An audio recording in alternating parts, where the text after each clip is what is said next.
Good afternoon. Thank you, Ibu Retno Marsudi, our Minister of Foreign Affairs, for this opportunity to address specific issues, the international media and all countries that are fighting this COVID-19 pandemic. And thank you, Pak Doni Monardo, the Chairman of the National Task Force, for the acceleration for COVID-19 mitigation. I'm here to elaborate the technical details to overcome certain issues regarding the challenges that we are currently facing. First, there is a questions from the Mainichi. Why Indonesian government doesn't announce positive cases, basic details such as sex, age, and connection between each cases. As instructed by the President of the Republic of Indonesia, that we have to open the data, and we are now integrating the data in the task force of COVID-19, and we are working very hard to make sure that the data integration from all level in Indonesia, from district level, provincial level, and national level, integrated and synchronized to improve the validity of the data. As soon as we have all of the data integrated and valid, we will be informing the public on the situations about the cases in Indonesia. We are having the web-based platform called Bersatu Lawan COVID-19, whereby this platform enabled all of the stakeholders at all levels in Indonesia to put in the data and validating the data so that we will have a synchronized data that will be published to the public. The second question is related to whether the task force has an estimation when the peak of the cases in Indonesia will be reached.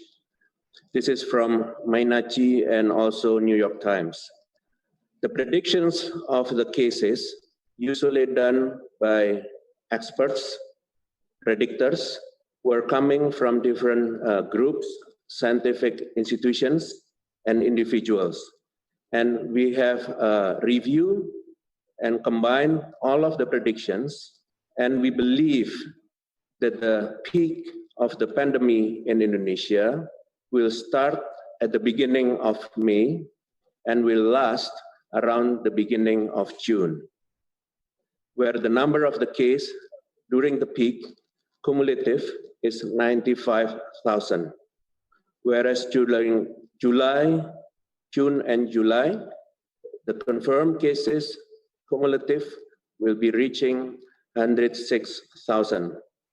However, we have to understand that in the projections, that's not a rigid number. We are having a collective effort really to implement the policy to make sure that the predictions remain the predictions and the real case should be lower than the predictions. Therefore, we respect to the numbers. However, we always working hard to make sure that the peak will not be reached. The third questions ask about the statement of the reported cases in Indonesia is only 2% from the actual number comes from the Center of Mathematical Modeling of Infectious Disease, London, UK.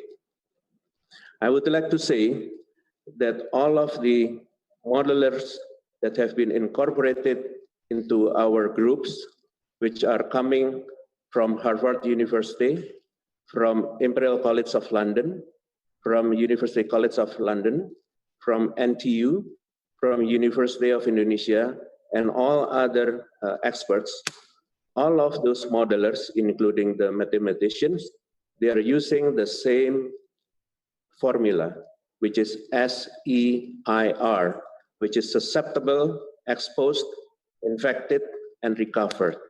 And we believe with the number and assumptions, we know that the number, the projected cases have some numbers However, with using that numbers, we are developing the policy to make sure those projections will not come to reality. Also, there is questions from the economist asking about, after receiving 20 units of PCR early April, what is the next plan? So we are opening collaborations from all parties, international and national, that would like to donate or collaborate with us on the PCR. And then also, we are making sure that all of the equipments will be placed in the laboratories across Indonesia and fulfill all of the laboratories which don't have the facilities, but they do have the human resources to handle the laboratories using the RT-PCR. Lastly, there is a questions about how many provinces will receive the RT-PCR machines from Roche. I would like to mention there are 12 provinces that will be receiving the RT-PCR machines. That is Jakarta, Banten, West Java, Central Java, East Java, North Sulawesi, Lampung, East Kalimantan, South Sulawesi, Papua, South Sumatra, and Bali. I think those are the questions that have been addressed to us, and we have been trying to respond to those questions. And next, I would like to give this to the Minister of Foreign Affairs. Thank you.